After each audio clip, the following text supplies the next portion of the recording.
আজকের রেসিপি ছানার কোপ্তা কারি। কিভাবে বানাবেন ঘরোয়া উপকরণ দিয়ে সেটা দেখাবো। ভীষণ সুন্দর টেস্ট হয় রুটি পরোটার সাথে খেলে। প্রথমে মশলা করে নেবো। 7 থেকে 8টা কাঁচা লঙ্কা দেবো, 2টো বড় সাইজের টমেটো দেবো, পরিমাণ মতো আদা দেবো, 2টো বড় সাইজের রসুন দেবো, আর 2টো বড় সাইজের পেঁয়াজ জল ছাড়া বেটে নেবো। আর এদিকে দেখুন জল ছাড়া ছানা নিয়েছি।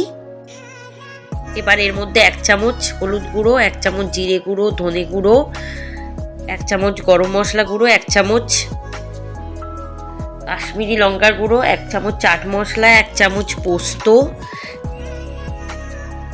1 চামচ বিট লবণ,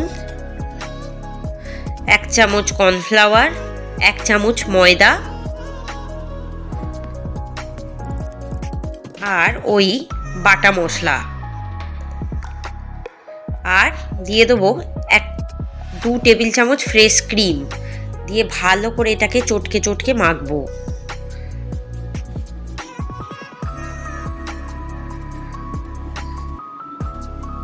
যত ভালোভাবে মাখা হবে ছানার কোপ্তাগুলো তত ভালোভাবে তৈরি হবে। মেখে কিন্তু অন্তত 1 ঘন্টা রুম টেম্পারেচারে রেখে দেবেন বা 30 মিনিটও রেখে দিতে পারেন।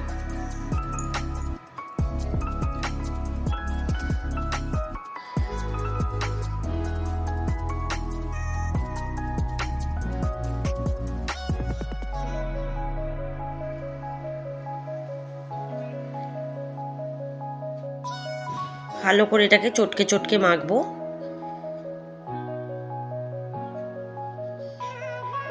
এবার বেশ কিছুক্ষণ পর আমি এটাকে গোল গোল শেপ দেব,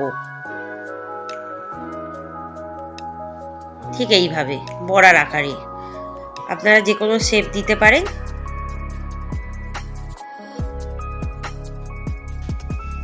এইভাবে গড়ে নেব।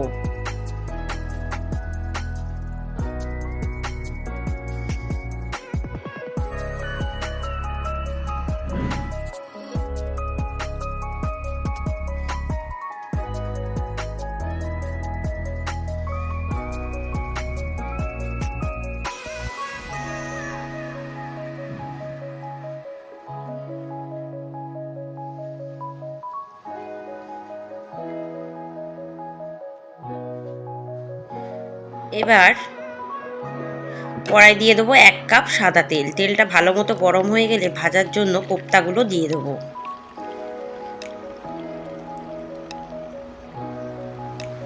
একটা দিক যখন ভালোভাবে ভাজা হয়ে যাবে তারপর কিন্তু আস্তে করে উল্টে দিতে হবে।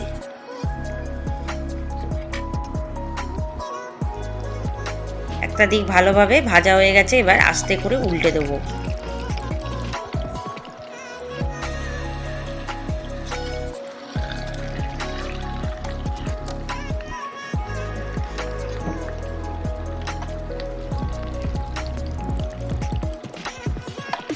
বাকিগুলো সেম প্রসেসেই ভেজে নিতে হবে। একইভাবে আঁচটাকে কমিয়ে ভাজবেন, তাহলে ভালোভাবে ভাজা যাবে। এরপর দেখুন ছানার কোপ্তাগুলো বেশ লাল লাল করে ভাজা হয়ে গেছে। এবার আমি তেল ছেঁকে তুলে নিচ্ছি।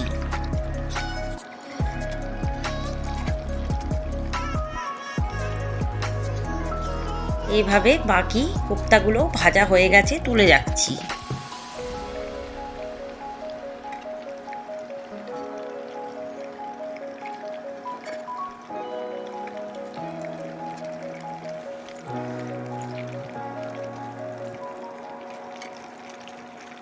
এবার ওই কড়াই যে তেল থাকবে তার মধ্যে দিয়ে দেবো 1 চামচ গোটা জিরে।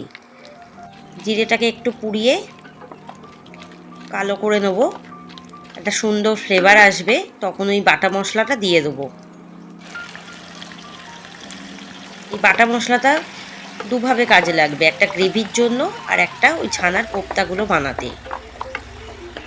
এবার মশলাটা কষানোর সময় একে মশলা দেবো। 1 চামচ হলুদ গুঁড়ো, 1 চামচ লঙ্কার গুঁড়ো, 1 চামচ কাশ্মীরি লঙ্কার গুঁড়ো, 1 চামচ 1 চামচ জিরে গুঁড়ো, 1 চামচ ধনে গুঁড়ো, 1 চামচ গরম মশলা গুঁড়ো দিয়ে ভালো করে কষিয়ে নেব।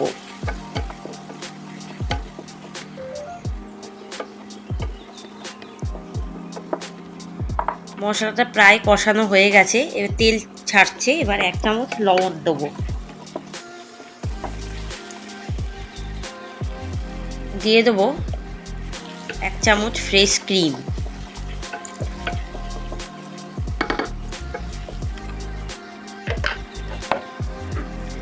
এরপর দিয়ে দেবো 1 কাপ ঘি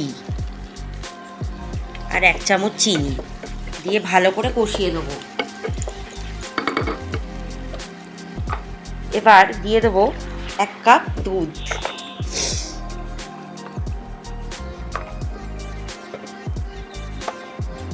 তারপর দিয়ে দেবো আরও 1 কাপ দুধ, মানে 2 কাপ দুধ দিলাম।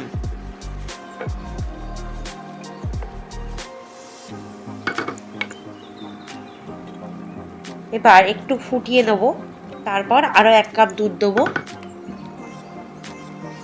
একটু ফুটে উঠলে ছানার কোপ্তাগুলো দিয়ে দেবো, যাতে ভালোভাবে কোপ্তার মধ্যে রসটা ঢোকে।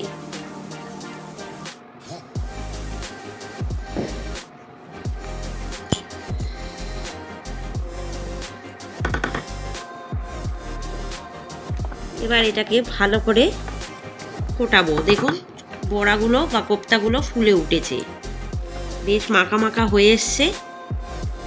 নুন মিষ্টিটা নিজেদের স্বাদ অনুসারে চেক করে দেবেন, আর হালকা আছে এটাকে ভাপে বসিয়ে রান্না করবেন। ব্যাস রেডি ছানার কোপ্তা কারি, অনুষ্ঠান বাড়ির মতো।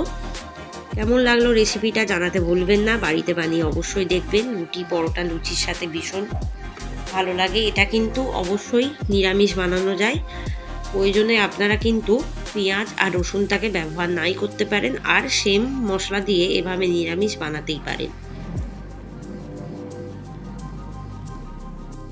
আশা করি রেসিপিটা ভীষণ ভালো লাগবে। নিরামিষের দিনে পেঁয়াজ আর রসুন না ইউজ করে বানাতে পারেন, ভীষণ সুন্দর টেস্ট হবে। রেসিপি এখানেই সমাপ্ত হলো। ধন্যবাদ।